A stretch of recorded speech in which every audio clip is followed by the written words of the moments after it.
ગ્રામ્ય વિસ્તારની અંદર આ વખતે જ્યારે તમામ નેતાઓ છે એમણે અલગ અલગ પ્રચાર કરવા માટે પણ ગયા.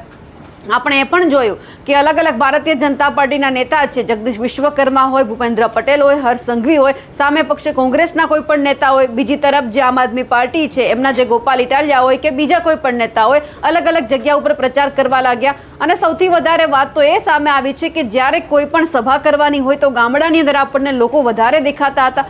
શહેરની અંદર સામે એવું જોવા જઈએ તો લોકો છે ક્યાંક દેખાતા નહોતા, એટલે કે ક્યાંક નિરસતા જોવા મળતી હતી.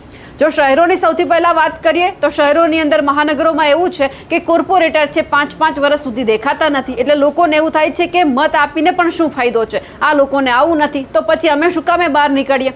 અને ક્યાંક વાત પણ એવી છે કે લોકશાહીની અંદર તમને જ્યારે હક મળ્યો છે મત આપવાનો, અને અમે જ્યારે અમારે ઘણી બધી જગ્યા ઉપર આપણે એવું જોયું કે બિનહરીફ સીટ છે, એટલે કે ભારતીય જનતા પાર્ટી લગભગ 700થી વધારે બેઠક બિનહરીફ થઈ છે, તો લોકો એવું કહી રહ્યા છે જો તમારે અમને ચાન્સ જ નથી આપવો તો પછી અમારે મત શું કામે આપવો તમને જોઈએ.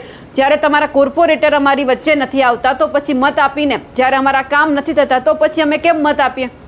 તો બીજી બાજુ જો ગ્રામ્ય વિસ્તારની વાત કરીએ તો ગામડાની અંદર એવું છે કે લોકોને એવું લાગે છે કે એમના ઘણા બધા ધારાસભ્ય એવા છે સક્રિય જે કામ કરે છે, એટલે તાલુકા પંચાયત જિલ્લા પંચાયતના જો પ્રમુખ બને તો પછી એમના કામ છે એમના ધારાસભ્યને કે એટલે ધારાસભ્ય ફટાફટ કામ કરાવી દે. એટલા માટે પણ ગામડાના લોકો એવું વિચારે છે કે ખરેખર જો આપણે જો મતદાન કરીશું તો પછી આપણા જે નેતા છે આપણને જ્યારે જરૂર પડશે ત્યારે આપણી સાથે ઊભા રહેશે. આ બધાની વચ્ચે જ્યારે આપણે વાત કરી રહ્યા છીએ કે આવતીકાલે જ્યારે પરિણામનો દિવસ છે અને એ પણ સામે આવ્યું છે કે સ્થાનિક સ્વરાજ્યની આ જે ચૂંટણી છે એમાં શહેરોમાં જે મતદાનની ટકાવારી છે ખૂબ ઓછી છે, જ્યારે ગામડાઓમાં મતદારોએ જનજાગૃતિ છે એ આપણને બતાવી છે. ગ્રામ્ય વિસ્તારમાં વધુ મતદાન થયું છે, ત્યારે આ મતદાન કોને ફળશે તે અંગે પણ અત્યારે જે રાજકીય લોકો છે તે વિચારણા કરી રહ્યા છે અને અત્યારે ક્યાંક અટકળો થવા લાગી છે કે આ ફાયદો કોને કરાવશે.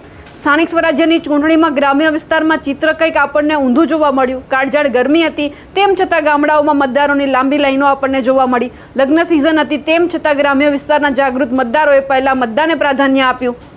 ઘણા ઠેકાણે તો એવું જોયું કે વરવધુ છે લગ્નની ચોડીમાં 7 ફેરા ફરે પહેલા જ મતદાન મથકે પહોંચ્યા હતા. જે રીતે મતદાન વધુ થયું તે જોતા ગામડાઓમાં ચૂંટણીને કે ગરમી કે લગ્ન કોઈને પણ નહોતા નડ્યા. ગુજરાતમાં હાલ એન્ટી ઇન્કમ્બન્સી પણ છે, એમનો માહોલ પણ અત્યારે પ્રવર્તી રહ્યો છે. જનતા સરકારથી રાજી નથી. બીજી તરફ એક વર્ગ એવો પણ છે કે વિકાસ પર ક્યાંક ઓળઘોળ છે, જેમ કે ગામડાના લોકો. આ સંજોગોમાં શહેરો કરતાં ગ્રામ્ય વિસ્તારોમાં મતદાનની ટકાવારી વધુ છે. અમદાવાદ કે જેને મેટ્રો સિટીમાં પણ મતદાનની ટકાવારી 50%થી ઓછી છે, જ્યારે ગામડાઓમાં વધુમાં વધુ મતદાન છે તે નોંધાયું છે. અને ક્યાંક એવું પણ સામે આવ્યું છે કે વધુ મતદાન થયું એટલે ક્યાંક ભાજપની ચિંતા વધી છે, કેમ કે સરકારી